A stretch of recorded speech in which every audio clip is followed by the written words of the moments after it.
Good evening, everyone. We'll get started. I know we're a couple minutes past 7 here. Welcome. My name's Kenny Woodland. I'm the District D Town Councilor. Thank you all for coming this evening. This is a great turnout. I'm sorry we didn't select a bigger room for this. I guess, long story short, we're here this evening because we're going to be looking at the details for a proposed development over at the Sterrett Lumber site on Waltham Street. The folks to my left are from the Nordblum Company who have purchased that property. I also want to acknowledge John Lawn, our state representative, who's here this evening. So I guess there's a couple things that I wanted to cover before we officially got going. The schedule for the evening is my comments, turning over to the team here who's going to introduce themselves, their team members, and then talk about the details. That's approximately going to be 25-30 minutes, which is going to leave plenty of time for feedback and comments afterwards. So I guess the first thing I want to clear up is that tonight is a meeting that the folks over here have agreed to put on for everyone in the room at my request. So traditionally, if you are a developer coming into Watertown, we have a series of rules set up in place so that you have to hold community meetings. There are a bunch of folks in the room here back in 2011, 2012, that were begging to have community meetings because it wasn't a rule at that time. So over the years, we've required, as part of our ordinances, community meetings. You have to have one, sometimes you have to hold two.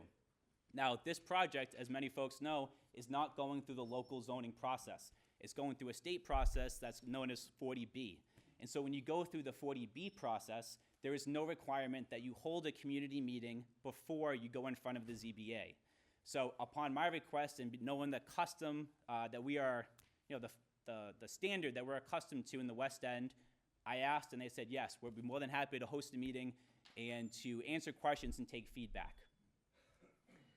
So another thing I just want to really discuss is the 40B process. So folks may have heard that another project in the East End recently attempted to put in a 40B development, and the zoning board asserted what's known as safe harbor status.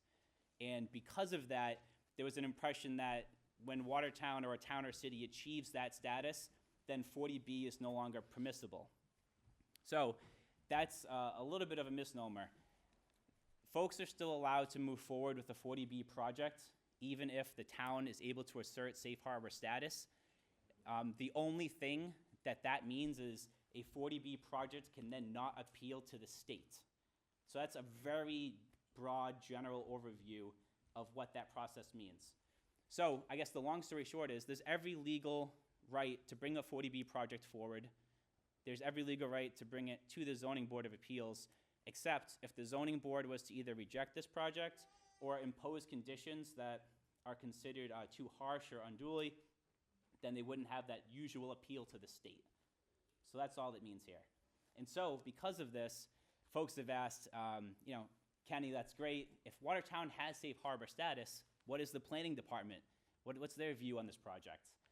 Long story short, the planning department has indicated that they do not support this project, and that if it moves forward as presented, that they're going to be advising the Zoning Board of Appeals to assert safe harbor status and reject it. So the question was, Kenny, why are you going to hold a meeting if that's going to be the case? It's twofold. First and foremost, I didn't want residents to see this project for the first time when it was in front of the ZBA.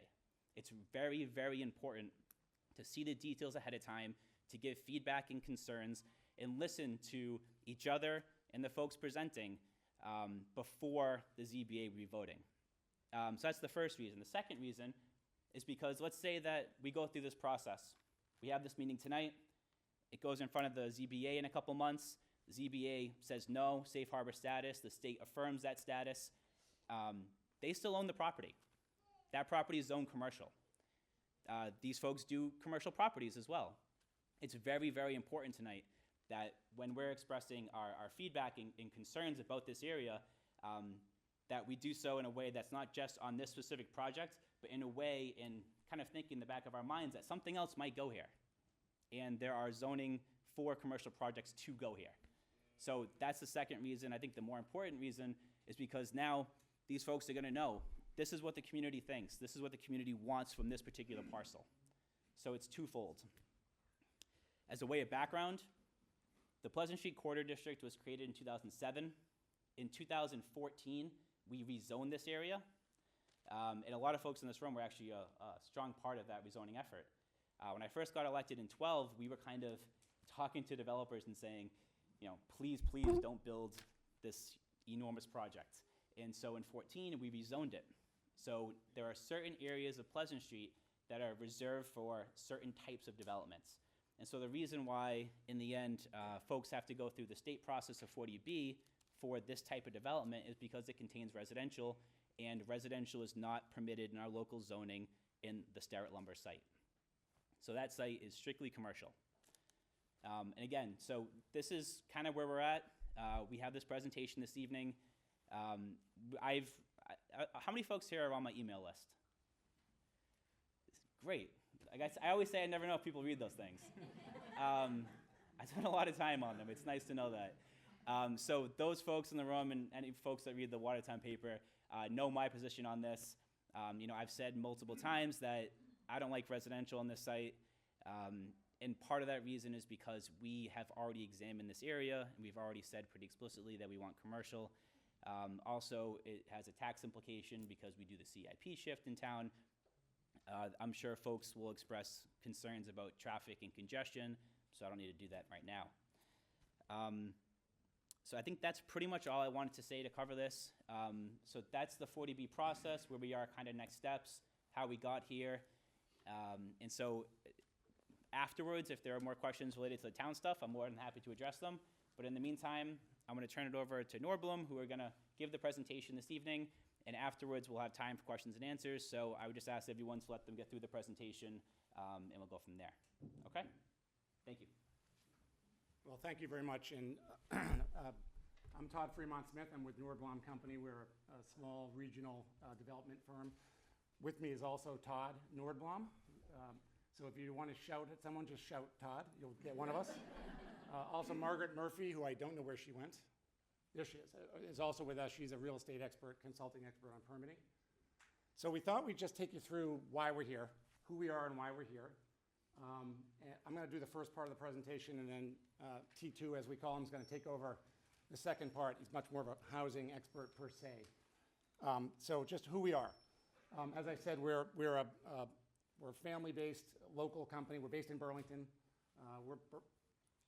He grew up in Andover. I grew up in Melrose. We're Boston people.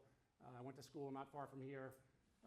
We've got about 6 million square feet under management. We self-manage all our properties, all our multifamily properties, all our commercial properties. And we're really 128 in focused. We invest 128 in. We invest our own money, and we invest third-party capital, sort of institutional capital, in the Boston marketplace, and we focus on real estate. Some of the things that we're doing are more interesting than just me talking. So we're currently renovating and repositioning the Boston Globe site on Morrissey Boulevard. This is a 700,000 square foot former newspaper factory, the Boston Globe. And that opens up in June. And this is the print hall where the printing presses used to be. If anyone's driven by Morrissey Boulevard, you see the 3-story printing presses. So we're doing a big creative office repositioning. That's one thing we're doing. Another thing we're doing is building in the South End a Class A office building across from Whole Foods on Harrison Avenue. This is a 235,000 square foot, 8-story office building that we're building above an existing garage. And you can see it there. And here's it's at the corner, really across from Ink Block. If anyone knows the Ink Block neighborhood, it's part of that neighborhood. That delivers in about a year. So we're doing quite a bit in Boston. Out in Burlington, where our headquarters is, some of you may have been out to Third Ave. Third Ave is a project that we worked on starting in 2006. Paid a naming consultant $100,000 to come up with a name, and then eventually just named it after the street, Third Ave. But it's anchored by Wegmans, 135,000 square foot Wegmans, and we've got about 2 million square feet of office, companies that are making things, doing things, medical device companies, additive manufacturing. And we've been building housing out there. We've got 600 permits from the town of Burlington to build, modern flat buildings with parking under. The stuff you used to see in Cambridge, you're now seeing in places as far out as Burlington.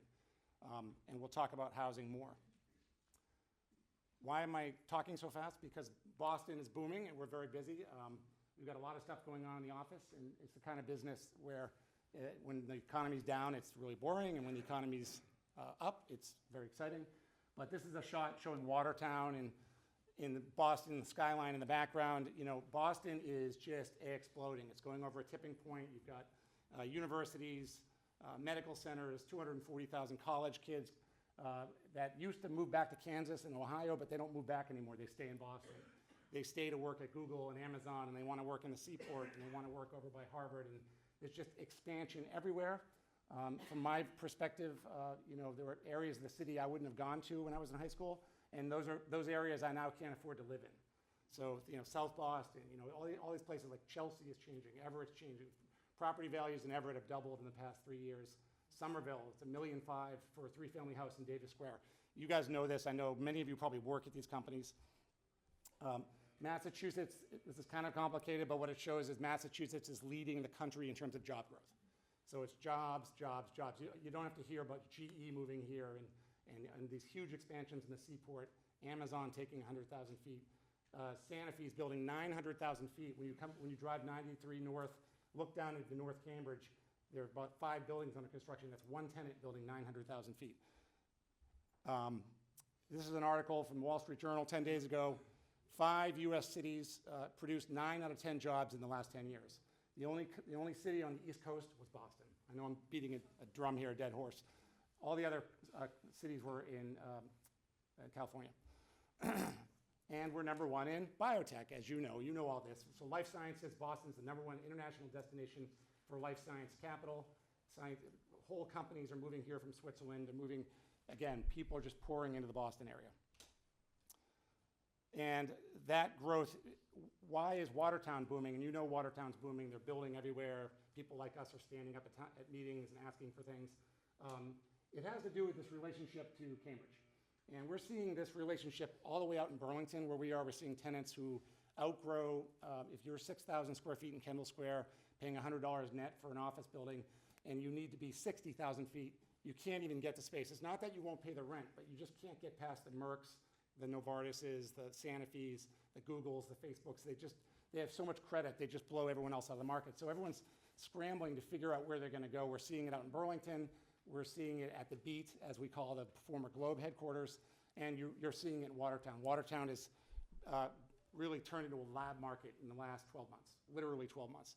So this is a chart showing the growth of life sciences, and life sciences are really the biggest driver right now in the market. When we go to brokerage meetings, it's all lab, lab, lab. Every developer, in fact, anyone other than us, because we love housing, a lot of people would be proposing lab, and maybe you've seen that elsewhere in town where there are lab projects happening and lab conversions and lab investors coming in. But this is the growth. Coming out of Cambridge is red hot. It's really coming out the Mass Pike and out Route 2 and then north on 128 and then out Route 3, north on Route 3, which has always been sort of a techno corridor. But you'll see Waltham in the middle there. You guys are right in the middle. And so it's perhaps not surprising, although we were surprised, that Waltham was just overrun with lab, and now Waltham's out of lab space, totally out of lab space, and people are talking about building lots and lots of speculative lab space. Yeah. Sorry, what did I say? Waltham, Watertown. I know where I am. I came here from Burlington, got stuck in traffic, went to Best Buy to buy that adapter so that we could, it's a long story. But anyway, so there's a lot of stuff going on in the market. I won't get into it, but Alexandria buying into the Arsenal Mall. The Lynx building just sold for some ungodly number. That was the former Verizon conversion that went lab. Mount Auburn Cemetery has a parking lot that you probably read about that was in the market, and all the lab developers were trying to buy it. I think it may go in a different direction, but there are a lot of things in play in Watertown right now. And now we'll talk about housing, because all these people need to live somewhere. Yeah, I mean, the jobs are the economic driver to our region, to all regions really, and Boston's been under a microscope in a very positive way for the better part of an extended cycle here. And so I'll accelerate through some of these slides, but clearly a lot of housing has been produced in Massachusetts and specifically in Greater Boston in the last 10 years. To the tune of 300,000 people have moved to eastern Massachusetts. And what this graph shows is that there have been a lot of housing that has been produced in response to that, but we're still falling behind, and that the lack of supply is is causing many in the political sphere to double down on some of these seemingly lofty goals, but are really anchored in these job numbers of creating some sizable housing in the next 10 years between now and 2030. So the mayor, these are 15 cities around Metro Boston, 185,000 jobs in the next 10 years. Governor Baker came out last spring, 135,000 new housing units by 2025. Again, it's all anchored in the employment data. And this scarcity translates, I don't need to tell the people in this room, but it translates to rents and home values. And Watertown has certainly been at the epicenter of the friction of this, the frothiness in the market. And just look at the year-over-year appreciation of, these are home sales, not home values, I'll correct myself. The home price, average home price in 2019 was $725,000, and that was an 11% growth just from the previous year. And we'll get to the specifics of the site very quickly, but when we look at sites, we start from a very long history and try to understand a lot of the drivers of how neighborhoods have evolved over time. 1938, clearly a very different world, still a lot of open space, pasture, some of the very early manufacturing coming to this section of Watertown. 1957. I have one at home, I have two at home. I can bounce if you want to, it'll be easier than this.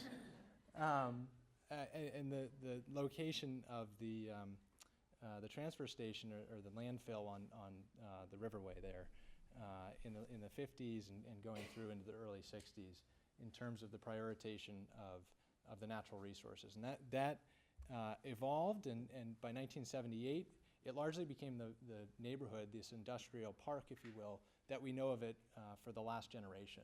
So this picture in 1978 is strikingly similar to where it was in 1995 and even 2003, right before that zoning that Ken was talking about.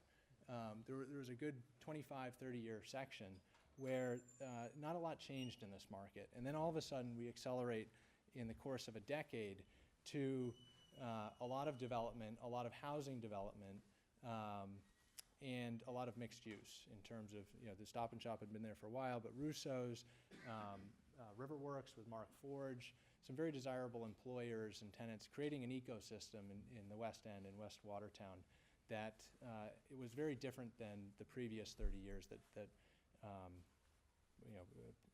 was prior.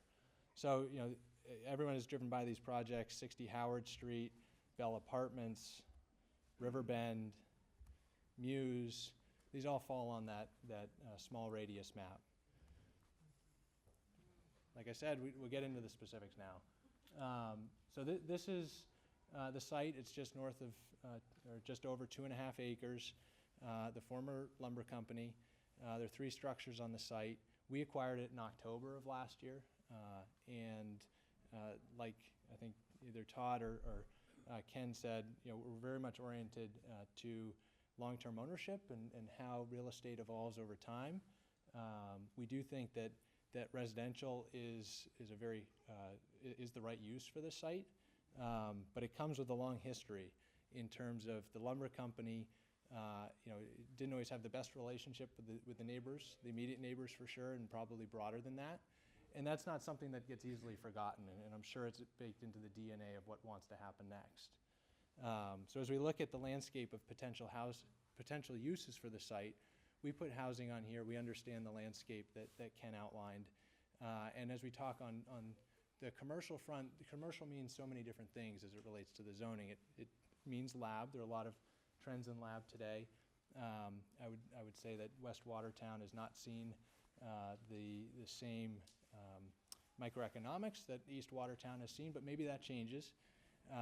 Parking uses, industrial uses, retail uses, more office space, manufacturing, I know non-nuisance manufacturing specifically, and potentially even municipal uses. So it's a really broad spectrum of what could potentially go here when one pulls back. And on the, why is this such an interesting neighborhood and an interesting site is because one, it has all those uses that we just talked about. It has a lot of flexibility, but it has a lot of connectivity. and both walking connectivity, pedestrian bike connectivity with some of the resources along the Charles River, even vehicular connectivity in terms of permeability through to major throughways and whatnot. And a lot of these things are well thought through, but I would argue are incomplete or could be improved upon in terms of how the neighborhood could imagine this particular, historically industrial node being brought into the 21st century, and further enhancing the connectivity of what has been started, but I would argue hasn't been finished. So as we get to our project, Watertown Place, it is that flat with an elevator approach, and this is a contemporary design, although these buildings can be designed many different ways. Covered parking garage, covered parking under the building. Something that we spend a lot of time on is quality, the self-management aspect that came out earlier. We own our own company that employs the residential managers, the commercial managers. So all of that feedback is wrapped up into our DNA and how we approach constructing and operating an asset or a new development. The 253 unit count, as a 40B, this breaks down to be 25% affordable. The town the city rather, can count 100% of the units towards its affordable SHI or subsidized housing inventory. In this case, it translates to 64 affordable units, 189 market rate units. 10% of both categories are 3 bedrooms. That is a regulation. Market size and rents, I think, are pretty well determined already by the number of projects that we previously brought up. Rents starting in the $2,300 type of range. On the affordable side, getting someone into these units for $1,300, $1,400, that's the snapshot today. Those are moving numbers. They don't move that quickly or haven't, but and then the other thing to point out, unique to the 40B process, is or not 40B, but to the affordable component, is the local preference, in which 70% of the units can be dedicated to be filled by those residents who live in the neighborhood already, or those stakeholders who work in the neighborhood. And in this case, that translates to about 44 of the apartment units that could be set aside for local residents and employees. So who's going to live here? These are, again, of the projects that have been built, there's effectively no vacancy in the market. There's clearly a demand for this type of living environment. These are empty nesters. These are young professionals, single parents, senior citizens, and we would certainly expect more of the same here. And something that we have already started studying, and this report will be, I imagine, released in full in the not too distant future, but don't want to run away from these topics and are happy to discuss them further tonight. That there's an addition of less than 1 vehicle per minute compared to the lumber company traffic.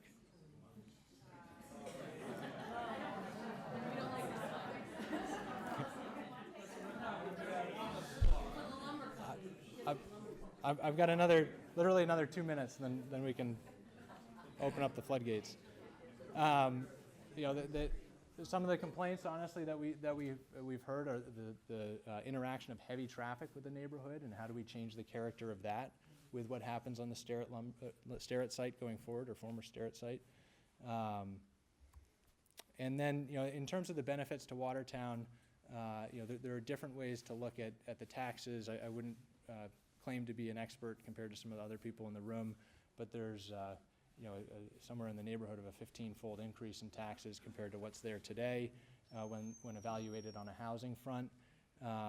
Additional customers, when you look at these mixed-use environments, there's a net base that's really beneficial to promoting future growth and future kind of collaboration and sustainability of those environments. Housing is an important piece of that. Housing choice, options in housing, local preference in housing, the affordable component and increasing the city's position in its affordable housing stock. Upgrades to the site, as with any project, there can be resources made available to tackling important or pressing items that are on the neighborhood's mind and are important to the key local stakeholders. And then, one of which that we would throw out there but may not be at the top of the list is the connectivity that we talked about earlier. This is what we talked about on the tax comparison for housing. And so if these names don't really mean anything to those sitting in the room, but we take our job very, very seriously, and we do value these opinions, and we want to stay and listen to them, recognizing that this is really the beginning of a process, and we don't want to leave a false impression that if people aren't heard tonight, there isn't going to be an opportunity to be heard. To the same extent that Ken was echoing in his desire for us to come here even though it wasn't required, we share the same perspective that this is the right thing to be doing, regardless of what ends up developing on this site. So we can go into more specifics on the process. I imagine that people probably want to comment on some of the material here presented tonight. But Margaret, maybe you could just give a quick overview on functionally what are the next steps, and then we'll open it up. Thank you all for coming. I just want to tell you a little bit about the next step in the 40B process.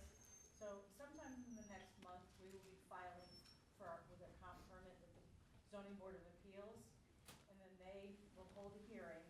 And then depending on what happens, then we will have other hearings. They have 6 months to review the project, usually with input from their consultants and other town boards.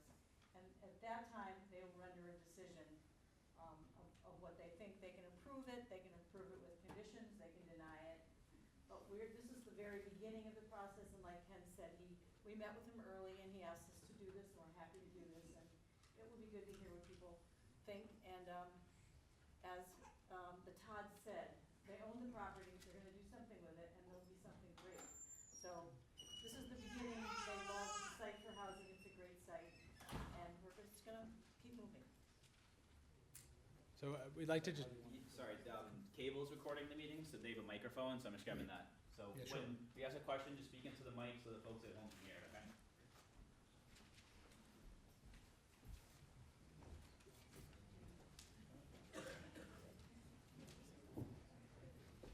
Thank you. And first of all, I want to introduce myself, as some of you don't know. My name is John Lawn, and I am a state representative who lives in West Watertown for the entire 50 years of my life. I represent the West Watertown, Waltham, and the Nonantum area of Newton, which connects to all of this development on Pleasant Street, Waltham Street. And I first want to thank Kenny Woodland for making this happen and keeping people engaged on this development in town. And I do appreciate the developers coming forward tonight and listen to the concerns of the people in the neighborhood. For starters, I want to say I absolutely do not agree with this development at all. I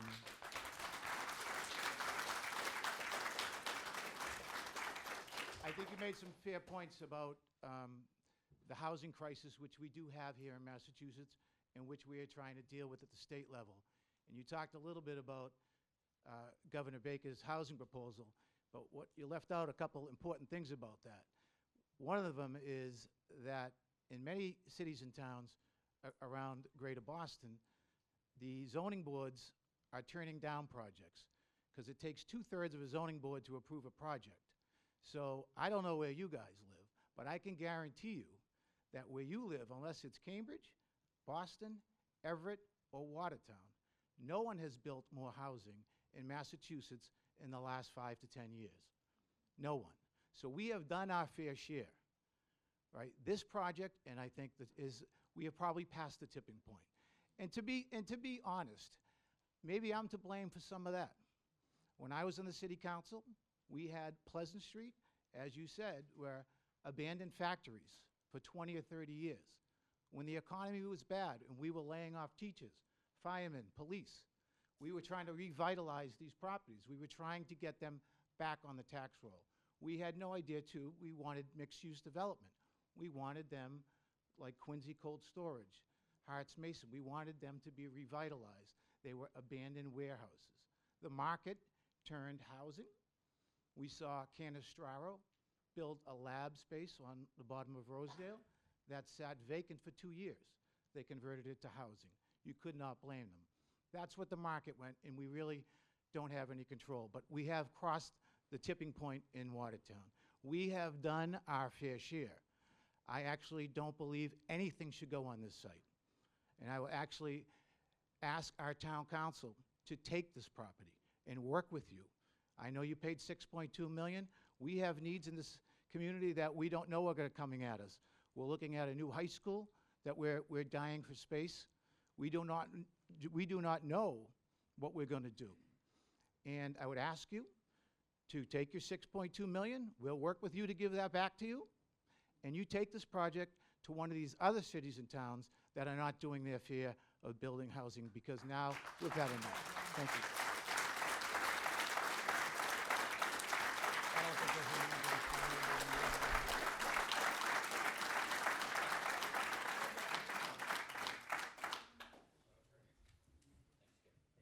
Hi, my name's Dennis Holland. I live on Nyack Street.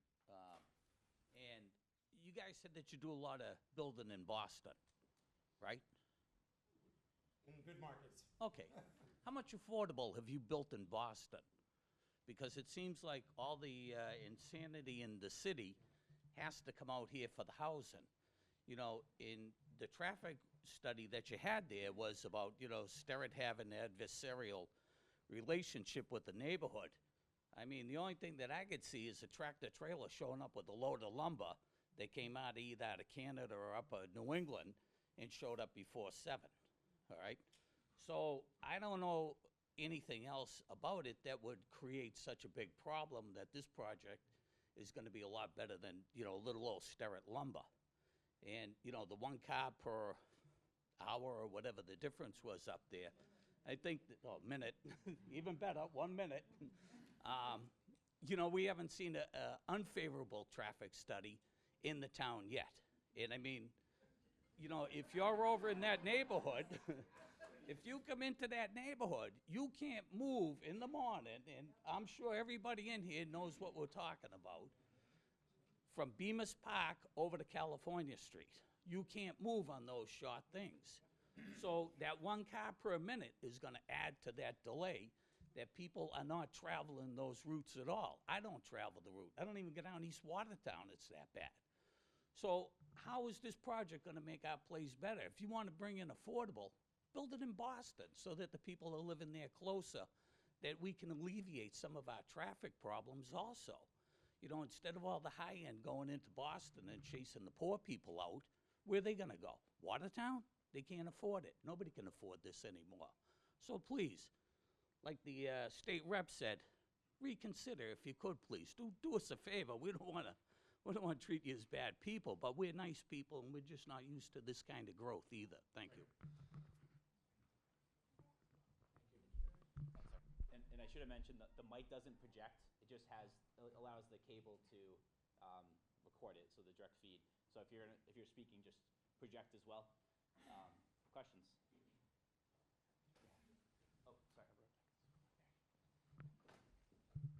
Thank you very much. Good evening, ladies and gentlemen. Thank you for coming out. My name is Paul Berube. I live at 141 Waltham Street, directly across the street from Sterrett Lumber. And Mrs. Chiletta lives at 137. Now, I met with Mr. Todd Nobloom right after he bought the property. He came knocking on my door. I asked him what he would like to build there. He was very vague. And he asked me what I would like to build, like I bought it.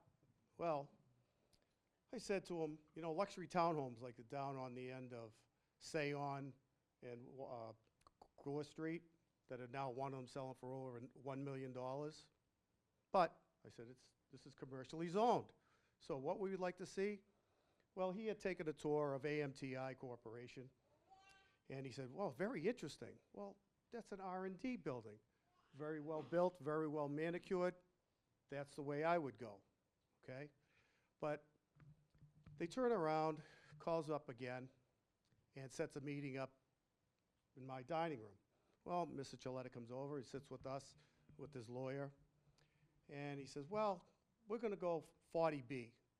Not a friendly 40B, notifying your reps in the town to see what they could work out. No, we're gonna go hostile. So right into Boston they go. Well, thank God we have smart people in the town that filed for safe harbor. And then he says, yep, it's gonna be 5 stories. Well, that's on top of a 1-story parking garage. Now it's 6 stories, that's 70 feet. Never mind the air conditioning units on the top. Well, they're right across the street from me. There's no sunlight. Where's my sunlight going?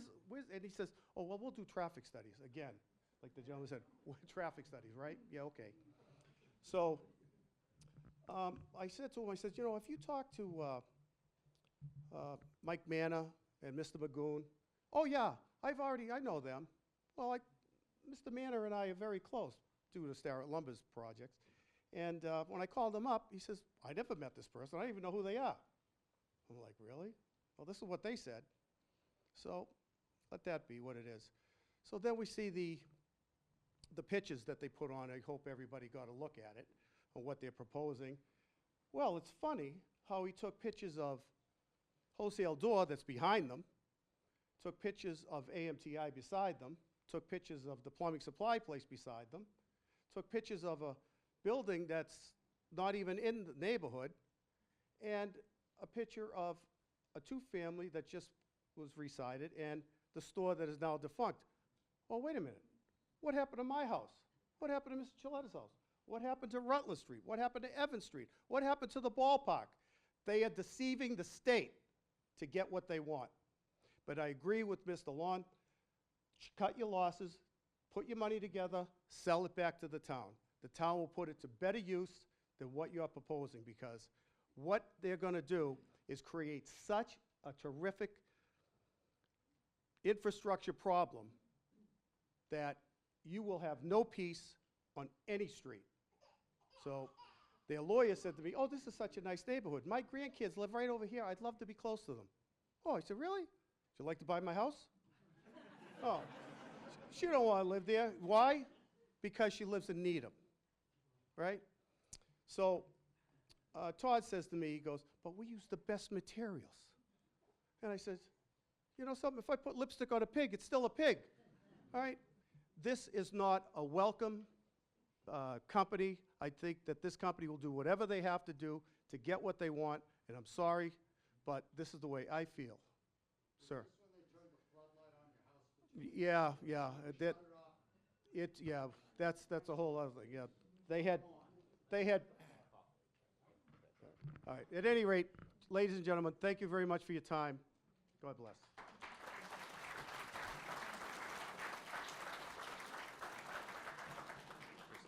As I mentioned too, I think in any case, if the town were not to move forward with trying to acquire this property, it still would be very beneficial for folks to mention something that they would like to see, and just to talk a little bit about their concerns as well.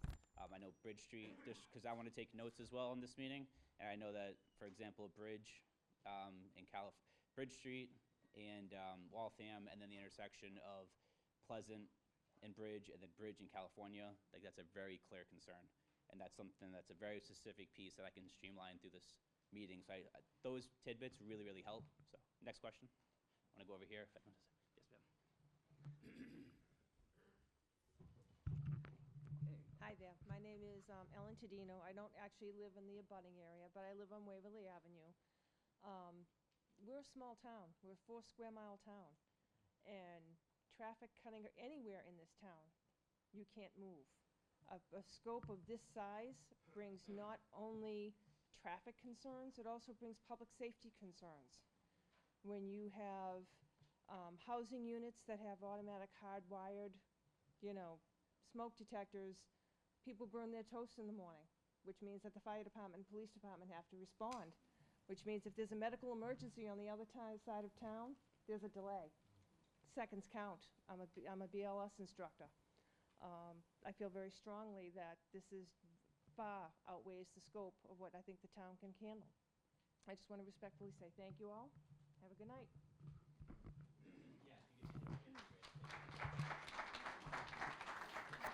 How you doing? My name's Chris Chaperone. I live on Buick Street, and I see a lot of my neighbors here and my other neighbors here this evening, and thank you for coming out. But, you know, when I first saw development, I was like, you got to be kidding me. Because one of the things you said is you looked around the neighborhood, you know, you looked at the maps, you looked at how the connectivity. I live in a single-family home. You live in a single-family home. I see two-family homes. I don't see 6 floors. The Bell Apartments is a 4-floor building. You just come in, and it's like 6 floors, that's it, we're done. Right? I mean, hey, the townhomes at the end by Gore Place, great idea with a piece of property. I'll take that over apartments. I would take the lab space, but like C4 Therapeutics, over apartments. But this, 6 floors, maxed out, it's not appropriate for the neighborhood. Our kids are running up and down the street, they're at the park. You put that in place, you're gonna change the whole scope of this end of the town. That's all I have to say about that. Again, thank you for,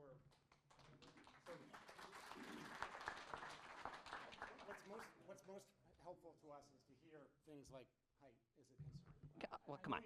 How many meetings have you been to where, in like a situation like that, height's always a concern, right? We're gonna hear traffic is terrible. Yeah, but we're never gonna change traffic in this town. But we do want to listen to, this is our idea, we do want to see this through. We may fail, we'll go do something else, and it's not the end of the world. We do think this is a terrific site for regional housing. Waltham is still under 10% for their, in terms of 40B. Waltham has built a lot of housing. We've built about, pardon? Oh, Waltham, sorry. I'm nervous, I'm sorry. Anyone who wants to change places with me? Anyone who wants to come up here? Come on. Watertown. But your first Waltham is not. approach is to Yeah. drop a brick. I understand. So So like if you size. broke it up So- and made it look good, people here, you're not standing in front of a firing squad. You came with We'd probably be the standing in worst. front of a firing squad no No matter matter what what. we showed you. So You came with the so, worst possible design, right? We came with a design, and we're listening to comments about design. We are listening. And this is not the last conversation we'll have. So I'm Michael France. I also live on Buick Street. I actually live where Bridge Street dead ends on Buick. So I'm right at the corner of Bemis Park. If you add 60 cars per hour, because if you do the math, a car per minute is 60 per hour. If you want to spin it, car per minute, that's cool. But 60 an hour. So at rush hour, I had one morning where Bridge Street at the 4-way stop was backed up halfway up Bemis. So if we're generous, we'll say 10 car lengths between there and my driveway. So if you add 30 cars in a half hour there, now it's going around the corner of Buick and it's going halfway to Chris's house. And I can't get out of my driveway. So traffic is something we haven't begun to address traffic. Maybe we need new lights, new signalization, maybe that. Again, so I guess, so traffic is a concern. We hear you. Right. So We I understand. Actually follow? Yeah, So yeah. a couple years ago, I was pursuing It's just- potentially trying to make Stanley full all the way through Pleasant. No. Folks still hate that idea, right? That's interesting. That's interesting. That was a way that our planning department thought we could help alleviate some of that particular intersection, because then folks wouldn't have to all travel on Bridge, go from Waltham to Bridge to Pleasant to make that move like you're going to Stop and Shop or Lewis. But that's, that didn't seem like something folks wanted to do, because then all your streets become pass-throughs, you know, at other times. They already have. Sorry, Michael. Yeah. So I should say thank you for coming. It wasn't required. We do appreciate that. But when you do your traffic assessment, keep in mind that it's not a per minute thing. Right, I understand. It's more. Has to work. And this is a 60-page traffic study that just landed yesterday, so it will be made public. There's a bigger puzzle that it fits into, so this is clearly an oversimplification. Part of this process is getting into exactly those details. When you do the traffic survey, do you do a poll of the people that live on the streets that are involved to assess current traffic? Typically, no. Yeah. can You imagine might what want they to would throw say. that in there, just a thought. Yeah. You also monitor the pollution. I can go. That's coming from the cars. They're in the park, when the cars are sitting there idling, and trying to sit there and read all of that. So when you're doing this traffic, that might be something to think about.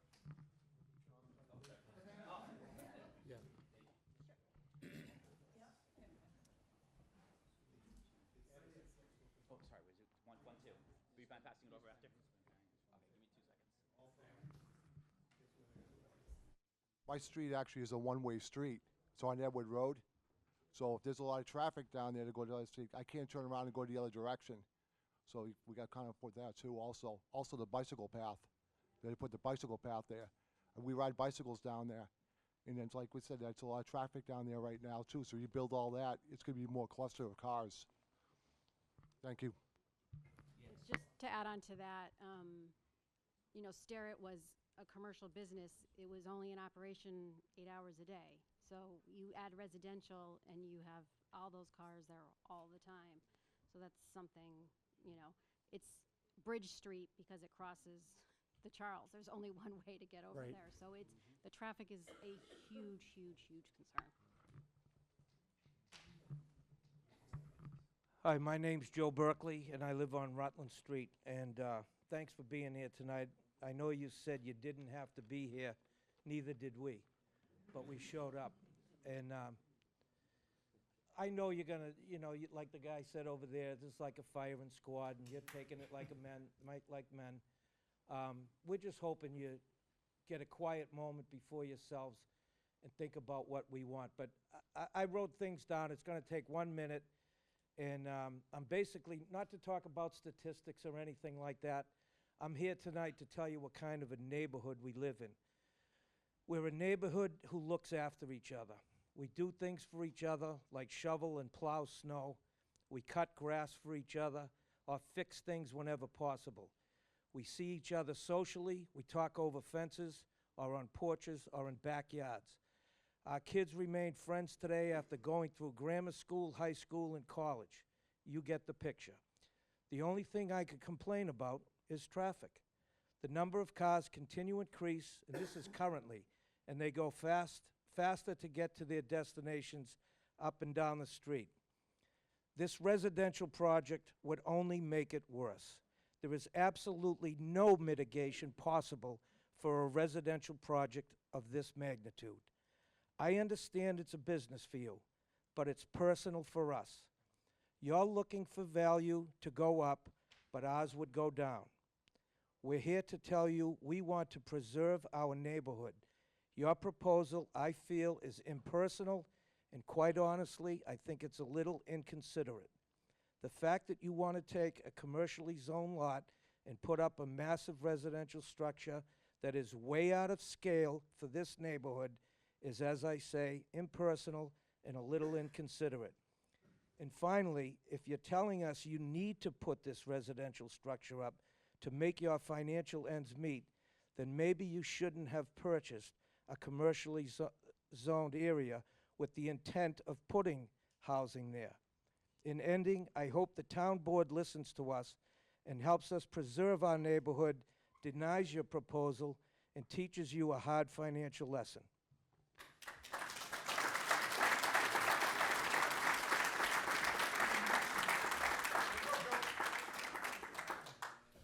Thank you. So my name is Peter O'Malley. I live on Rutland Street. And to Mr. Lon's credit, we've done our part with you know, these massive structures, mainly for rent, right? So most of it's not even, you can buy it. There's no community there. People are transient. Not in a bad way. They just, you know, aren't going to be here forever. So there's something to be said about everybody in this room getting together, you know, to stand up for it, because, you know, we are a community, you know, and I think it's one of those things where enough is enough with it when it comes for the for rent properties. If you guys were saying, hey, we're going to build this, we're going to develop it, we're going to sell it to individuals, I don't know if you get the same kind of pushback, right? Because the traffic's going to be a problem for sure, no matter what, but at least there's still a sense of community there, and these people are buying in long term, and it's not just a yearly thing. So, you know, Mr. Lon said it perfectly. We've done our part. You know, a for rent 240 or 250 unit property doesn't work for any of us.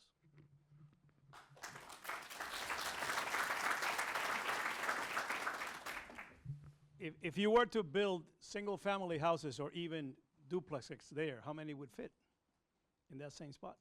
I don't know. Yeah. Because that's what the Not what we character do. of our neighborhood is. And another thought is, you didn't mention the schools at all. Some of those people, the renters, would bring children.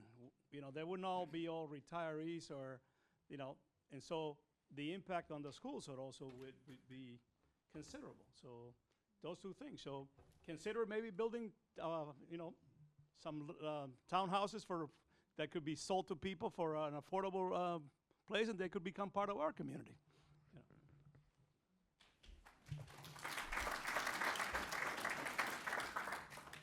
We're going to try to resist. We could answer all these, but there's no, we're listening. Yeah. After this question, let's do No, we don't, I don't think there's a point in retorting every point. We understand there are impacts on the community. There are also associated tax revenues which go to the community, but. My name is Luis. I live in Rutland Street as well. I think you guys get the picture We do. of, and we thank you guys for being here. We know that it's not the easiest thing in the world to be there, and we understand that this is a first pitch, right? This is a first idea of things that are going to come, and we all get it. This is a business for you guys, and business, you're supposed to try to make money, of course, but now that you understand the type of things that we are expecting, right? And it's not just people that have been living here for 30, 40, 50 years, their whole lives. There are extremely young families that are starting their lives and chose Watertown to be the place that they want to be because they saw a community and they understand that, oh, this is a place that I want my 1-year-old to grow up, to live here as long as she wants, right? The one thing that I would like to see, if you guys, the next time that you're here, and I hope you guys come back with more proposals, with different things, now that you understand, we want to work with you guys. If something's going to come out of this, hopefully it's something that we can give as much input as possible, right? Because it will benefit everybody. There's not a single person in this room that doesn't want their home to go up in value, right? Or doesn't want to see something good come out of this place and I look at something and say, oh, I can't believe this happened, right? We all want to be in a position to contribute and hopefully we can all get the best possible solution to this. If you guys can come back the next time with something that will work either with the town itself in more of a school, parks, so area that would involve the rest of the community itself. And I understand the housing, it makes sense, right? It's something that, of course, if you build a 6-story building, you're gonna fill it with people. That's the easiest thing in the world in today's world, right? But it's not something that we want. So the next time that you guys come back, and I do hope you guys come back, understand everything that we said, that this is a major problem, but if you guys can bring some other options, either commercial or something that involves the town, that will benefit the town itself, I believe you'll get a much better traction and people in this room would be a lot more willing to say, this I can work with. There's traffic, there's this, but this, it makes sense to us because it brings value to life itself. So this is something that you guys should go back to the drawing board and hopefully the next time bring it with you.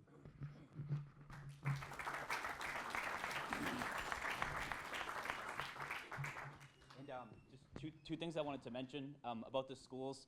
The school committee just started putting a monthly tally of their population by grade attached to the minutes of their meetings. So for folks that are curious about population and how that's increased, there were 2 studies that were done a couple years back that show that pretty nicely, and then those are populated every month by the school committee.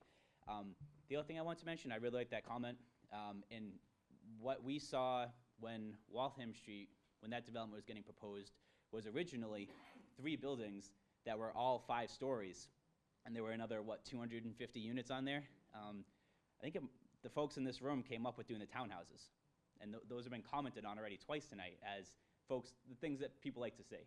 So I just want to plug that this is the reason why we do these meetings, because these things are heard and they've had tangible effects on how projects have moved forward before. So thank you for that, and just wanted to emphasize that piece. So I guess question up here, sorry. Oh, I had a question, I didn't answer. Sorry, I'll be right back after. Hello there. My name's Dave McDonald. I live on Rutland Street, which is the street directly across from where you folks are going to be talking about building. And, I've lived there for 30 years. Again, I'll talk a little bit about the traffic. I know you don't want to hear any more, but I'll talk a little bit more about it. In the 30 years' time that I've been there, it used to be I could go in and out of my driveway. Now I have to, every time I go in and out of my driveway or turn around, it takes minutes, literally minutes for me to go in and out of there. So the whole traffic thing is crazy, you know? And also, you know, we mentioned development that's not even completed yet at the end of Rosedale and Pleasant Street. We don't even know what's going to happen there, but I'm sure that that's going to exacerbate the problem more. So for you folks to come in, you know, and say, you know, well, you know, and propose this, it doesn't seem to me that there's even any thought of, you know, even more traffic, and the traffic is crazy. And the other thing is, I think, people have mentioned it, and I'm not opposed to, you know, myself at least anyway, to something going down there. You know, I think residential may be a good idea. You know, I think a place like, you know, some duplexes or something like that, that really, you know, I was reading the plan, and the plan was talked as being a transition. You know, there's no transition. We're talking about going, you know, 6 stories to, you know, a single family, you know, 2-family neighborhoods. You know, so that's not a transition for me. That's a pretty abrupt intrusion from Pleasant Street into my neighborhood. So I just think that, you know, the idea of putting something that's more amenable and, you know, oriented to the surrounding area would be a much better idea for you guys to do. I think until that happens, I think there's going to be a big problem. And the idea of traffic, you know, I've heard all these ideas about, you know, traffic management, and we're going to take care of the traffic. It's not going to happen. You know, the answer, I told Kenny this, my answer to this is no more building. Because no matter what they do, nobody's going to go down to the square. You're not going to force people to take shuttles. They're not going to go to Seance Street. They're going to come up my street, and they're going to go across the street. That's the same thing I do. I don't think anybody here goes to the square. Hey, let's drive down to the square, because it's nuts. Everybody goes around it. And right now, they're going up and down my street, okay? So I'd appreciate you considering something else. You know, certainly something, you know, not 253 units, not 97 per acre density. I think that's just, you know, crazy. So hopefully you guys will consider something and consider what we all have to say here. Thank you. Yep.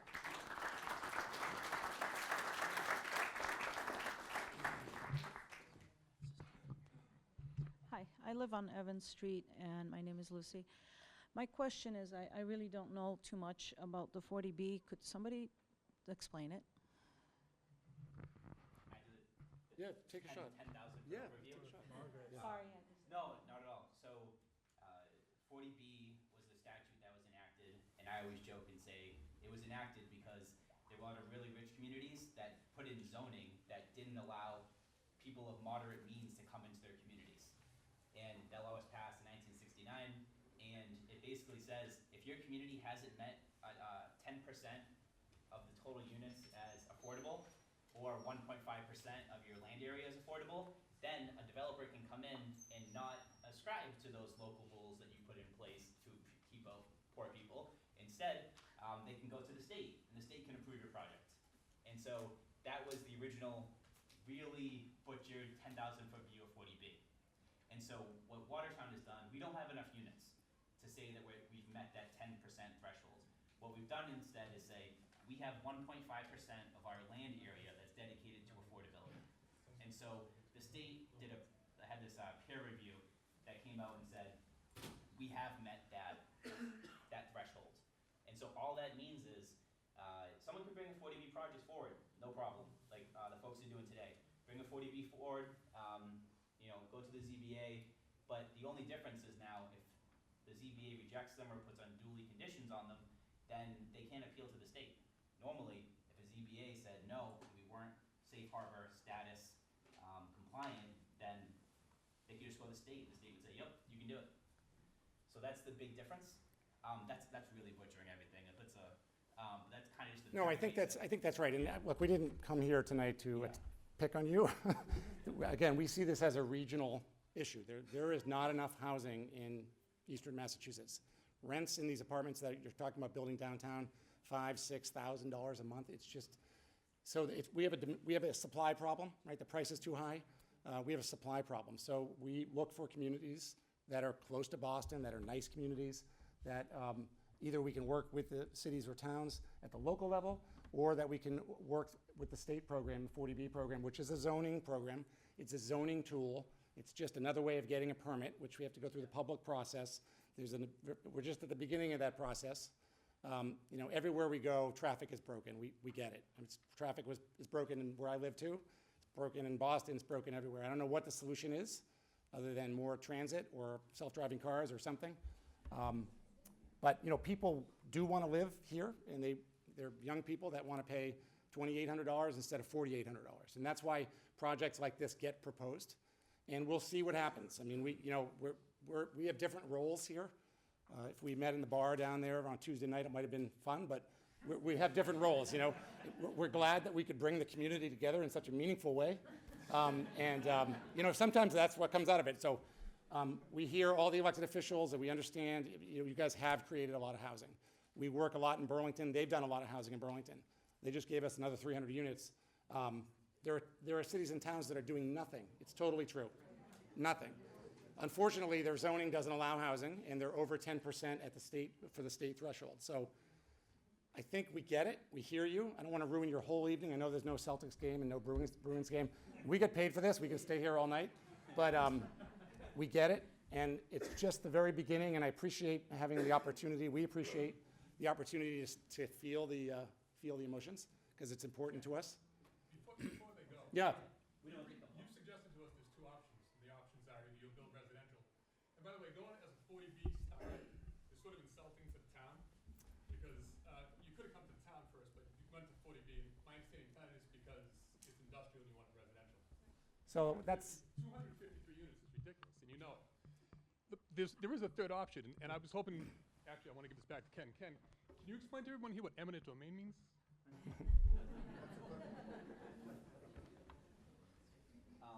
Thank you for the very cheeky question. I appreciate that.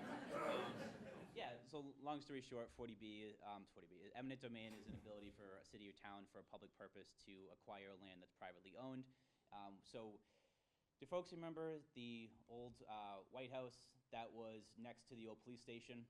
It's not there anymore, it just got taken down. So Watertown did a friendly eminent domain there.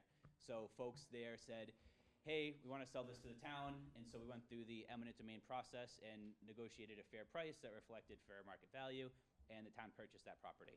So that's what we call a friendly eminent domain, where you, and then there's the unfriendly kind.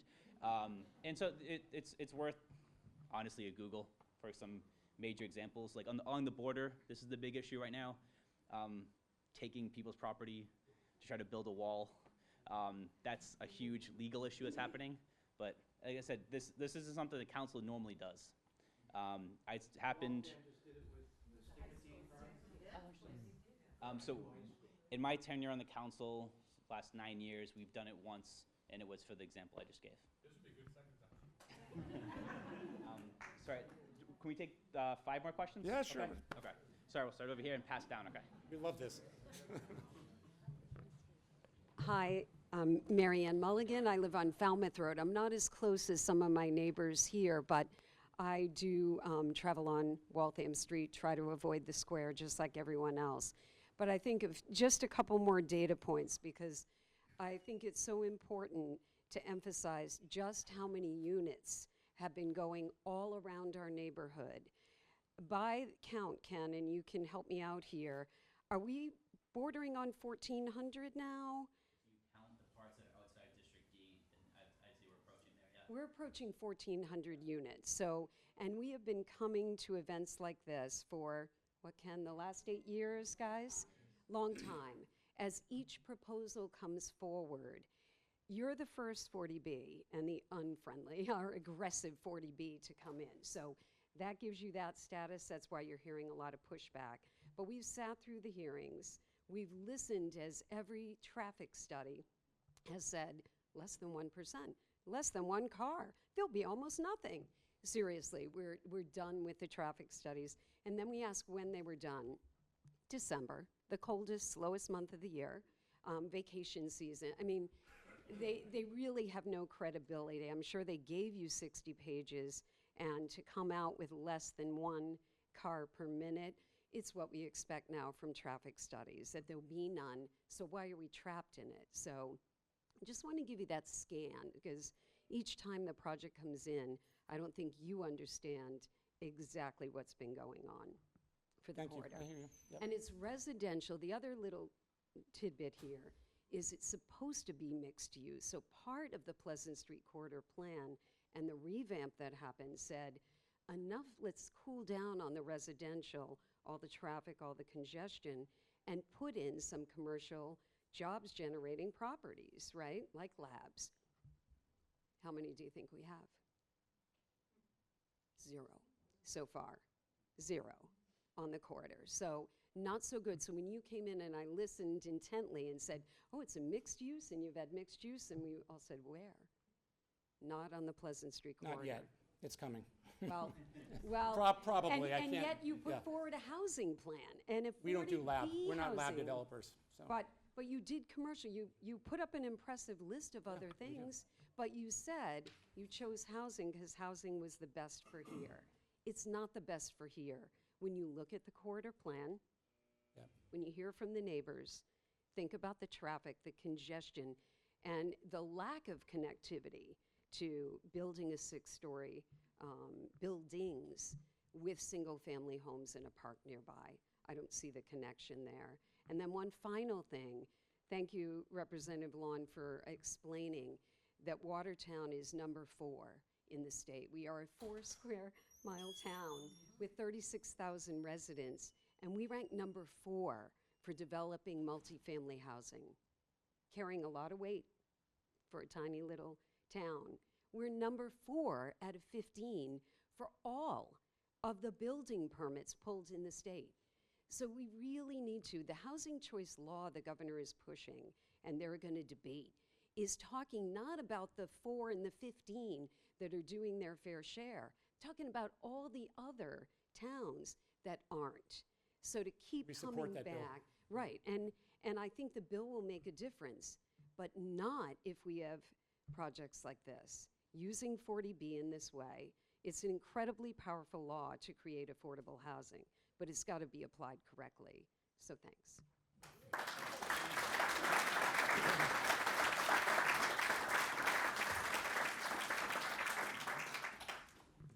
Hi, my name is Joan Gumbleton, and I live on Falmouth Road. And a lot of the points that I had listed down have already been covered, but I do want to point out a few other things. First of all, we are definitely disappointed you came forward with the 40B as an aggressive developer. And as Ken mentioned, you know, Starrett is a commercial zone, and I would like to see a business go there. We need to get more tax money for the town. The residential is not doing it. We need more businesses. So if a business goes in there, maybe somebody can walk to work. You know, we're talking about eliminating cars, but we don't have any jobs to walk to. So Well, remember that if we fail at this, and we'll come back. Because we do own the site. a realistic Yeah. one that's not 6 stories high, Yeah. you know, people might consider it. The other thing is, you know, you're talking 253 apartments. So that's roughly 300 cars potentially going out of that and into it at some points during the day. The rents are from $2,300 to $3,600. And in addition to that, you know, this developer says, you know, they want to have affordable housing. Well, in addition to those rents, your information on the site says you're going to charge for surface parking, covered parking, storage rent, pet fees, lock change fees, amenity fees, and lease termination fees, all increasing the cost to the people moving in. And I mean, I couldn't afford to live there with all those fees and costs. You know, as one other gentleman said, we don't know the impact from the 2 developments on Pleasant Street. That's 99 units on one side, 53 on the other. And there's going to be businesses on the bottom of there, so we don't know who might go in there. And let's see, the fire department, you know, if you go up 6 stories, that's more taxing on those poor guys and girls that are trying to, you know, put out a fire if they've got to go up extra stories. Let's see, I guess, you know, if this developer does go forward to the zoning board, I would appreciate all of you showing up there for that meeting too. And if you haven't given Ken your email address, please do so, because, You know, some of us are trying to pass out flyers and contact you on personal emails that we have, but we don't have everybody's name. So if we can develop a list, maybe we can, you know, take care of some of the other issues that are still coming up, because there's some issues coming up on the marijuana site, which I think Ken might address also. That's going to be on Pleasant Street. So, you know, again, I think, you know, if we could get something that, you know, would work for the neighborhood much better than this, and you say we need residential housing. Well, there's lease signs all over town on Arsenal Street and on all the Pleasant Street properties saying we're now leasing. So those aren't full yet. And if you add more and the economy takes a dip, what's going to happen then? We're going to have all these apartments, no businesses, and we're going to have vacant buildings. So, you know, I hope you consider all of these things before you move forward with your project. Thank you.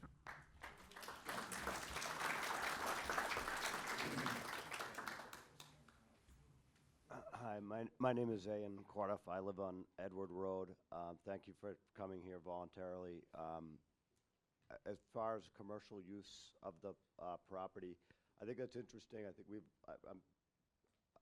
Lon did a good job explaining why that happened. I've only lived here since 2012, but obviously in that time, I've seen so much. I lived in Watertown since the year 2001, and I've seen a lot of change, especially since 2012, owning on Edward Road. I think that the melding the property into the existing and constantly changing area is an interesting thing.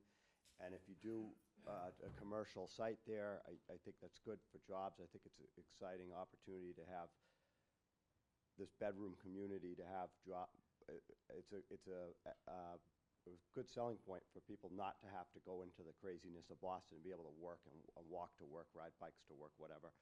So if there was a commercial property that sort of, we enjoy, you know, be able to walking from our neighborhood to Pleasant Street area to those businesses and to the river. And if there was a way the project, you know, will have some green space and allow, you know, people to sort of pass through, because we walk through that area sometimes to go to Russo's. That's something to be considered. Prior to moving to Watertown, I believe Raytheon had a plant in the area, and maybe at another meeting, or some people who have lived in the area may be able to shed some light on how the traffic and parking affected the neighborhood at that point. And so obviously, from what you've heard from these people, that's the biggest concern. And so I think we want to start, if you think about the commercial use of the property, you know, definitely that's something to consider. Where are these people going to park? Where they go? How, you know, what's the impact on traffic? The shifts that these people work and so forth. But I really hope that there's something that can work out for all of us. Thank you. Thank you.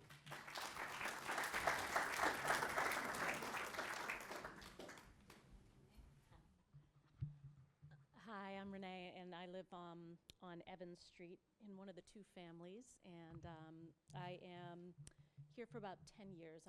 First of all, thank you for coming today when you didn't have to. A lot of the things that I had been thinking about had been said tonight. The gentleman in the back, who I think may have left, had stated, talked a lot about the quality of life in this community. We moved here, my husband and I moved here about 10 years ago because of the amenities, or what our perceived amenities of the area. That the park was right there if we chose to have kids, which we now have two, and being able to run on the Charles. My husband has gotten so close to getting hit so many times on his way down to the river. And our biggest fear, and the only thing that makes us think that we would want to move, is the speed of the traffic that moves down Evans Street. Everybody's talking about all the streets that go down there and the only way to get over the bridge. So, over Bridge Street. So for me, I would love to, if you own the space, you'd like to do something with it, and to see more amenities that would benefit the changing neighborhood that is this Bemis area. A lot of younger families have moved in when it was more affordable, and being able to see something that would benefit the families that live there now would be great. One question, for the affordable units, the 64 affordable units, is that 80% of the area median income? It is, okay. I love master planning and taking Sharpie pens, and the idea, we tried to express it in one of the slides, and not to go too much detail, but the idea of connecting that residential neighborhood through our site, through some other sites, over to the supermarkets and over to the river is a really good idea. And we've already started thinking about that. Whatever we do, we think that's a good idea.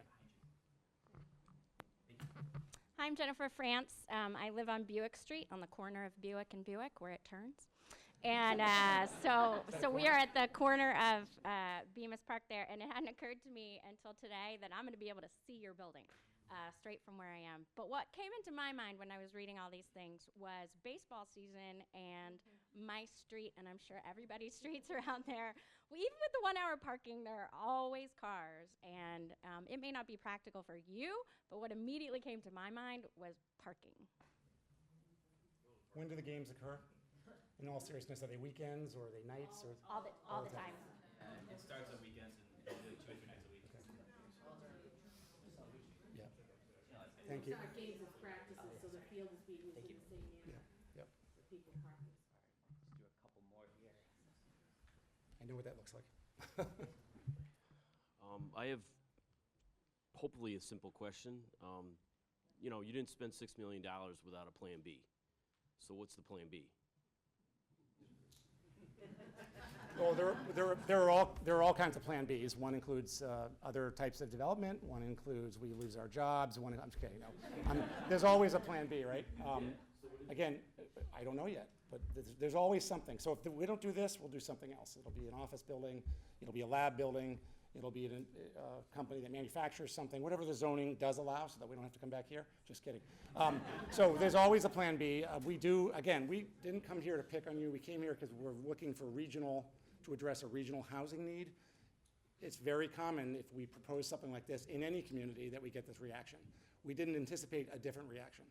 But the bigger problem is, how are we going to solve the housing problem when all these kids are staying here, taking jobs? It has to happen somewhere, so we'll see, and maybe it won't happen. Yeah. I don't have to answer that question. I don't know the answer to that question. I don't know the answer. I actually don't know the answer to that question. Yeah. But it won't stay a vacant parking lot. It won't, something will happen. The Watertown newspaper had a second set of plans in there, one for the affordable housing. Yep. Then there was a second set of plans or drawings for lab space with 120 Did we do that? parking spaces. Yeah, that was for appraisal purposes for the 40B process. Yeah. But they were showing too. So I was under the assumption it'd be one of the. No, Yeah. And just illustrative purposes. Just parenthetically, all the sites around our site are also trading. They're all being sold and bought up, and things are going to change in that industrial park. And I don't know, we're going to try to do the best we can to do the best thing for everyone, but there is change in the market, and the only thing that would stop it, honestly, is a recession. It's a big recession. North Korea shoots a missile at us or something. That would maybe this bird flew out of China, whatever it is. But things are going to change, and I know change is alarming, and I don't like change personally, so, yeah. Yeah. I know you have. I'm not accusing you of not changing. You're more evolved than I am. There's a housing crisis. We've done our share. I understand. I understand. So you can't just keep telling us that. I mean, I get it. I'm just trying to explain why we're standing here. We didn't come here to attack you and propose a terrible thing. Sorry, we have the mic over here.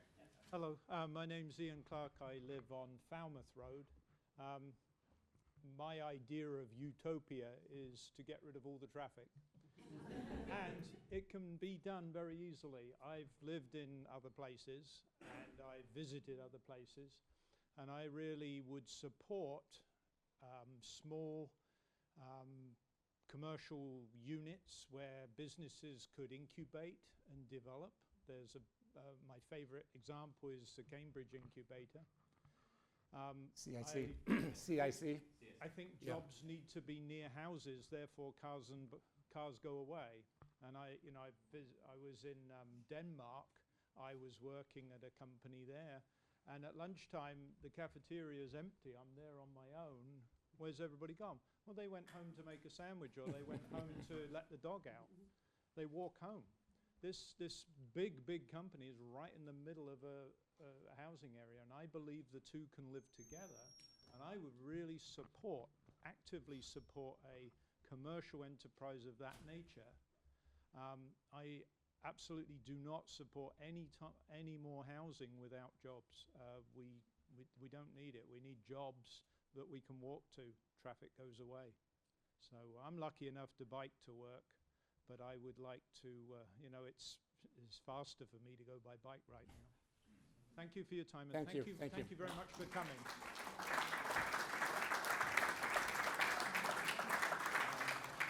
So I think we'll wrap it up here then. We're good, yeah.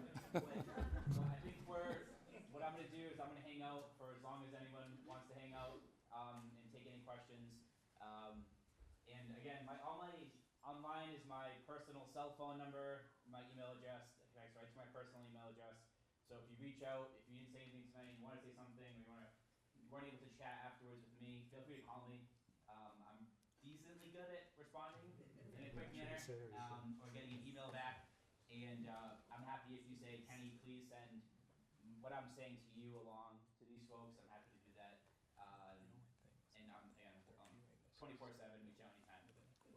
What the next steps are, what happens if you Yeah. get contacted and all that. Absolutely. So the next step, I guess in the most simple way to say, is that there are some information from the state that these folks are looking to get, and then once they get that, they submit a plan to the town, and then they go in front of the Zoning Board of Appeals, and that process itself varies in community for how long they're going to be in front of that board for.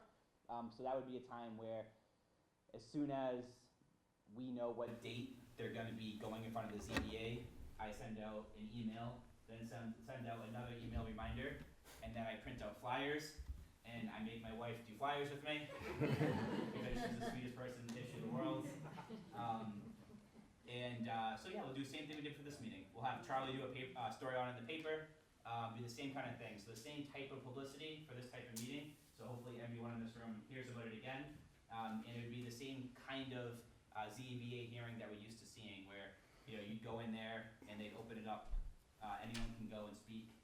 They do an evaluation of the project. They'd ask questions. There's a whole series of events and things they do, and then they'd render a decision. And from there, if they did assert safe harbor status, that would go to the state. The state would have to affirm that we still meet that criteria. But considering we got that the affirmation of that like 3 weeks ago and nothing's changed, I think we're pretty safe on that. And so if that did happen and the state said, yep, you guys are good, safe harbor status, you rejected the project, we'd have to see from there what the next step would be.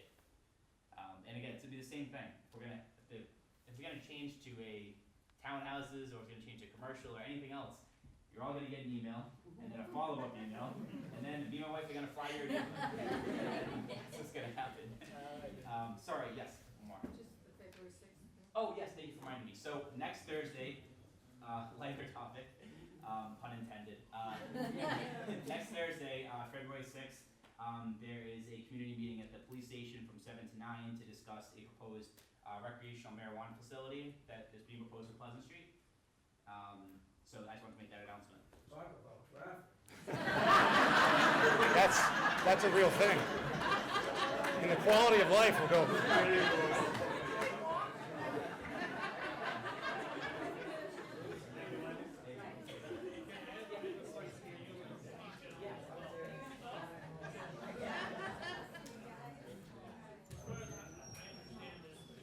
The state agrees that we have achieved safe harbor status. Yes. Okay, so you folks, you sent an application, of a housing application to the state.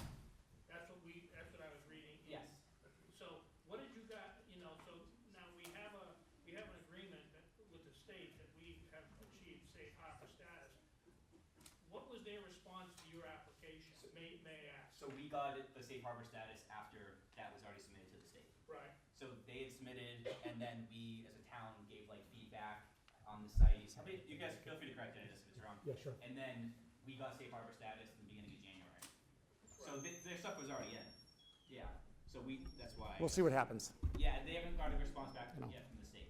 Okay, so Yeah. they're still waiting for a response to your application from the state? Correct. Yes. Yep. Yeah. Okay, thank you. Sorry, yeah. You had mentioned that the property that sale soon. Wholesale door is already gone. Yep. Directly behind Star Lumber. Yep. No one's mentioned that yet. If that was to come up for sale, what then?